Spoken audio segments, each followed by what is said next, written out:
when you have a big decision, there are always more than one view. If you decide, for example, this year or last year, we made a constitutional amendment to change the rules on who can become president and how you get elected president.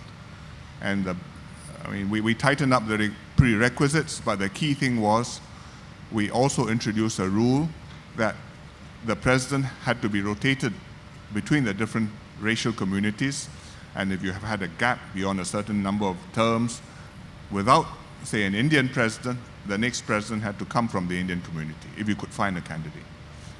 It's a very radical measure.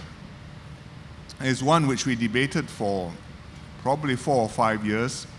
It's one which we have known we had an issue with, really since we created the scheme of a president who was elected by the popular vote 20-something years ago. We watched it, we discussed it, we left it be. Eventually we decided to do something about it, and we had a long debate as to how and what mechanism to use to make this happen, and when to make the move to introduce such a scheme, because it's not just a thing you pass in Parliament, it's a thing which you have to justify to the public, and the public has to understand and accept and support it. And eventually, after a long debate, we opened the subject last year. I made a speech in Parliament, explained the problem.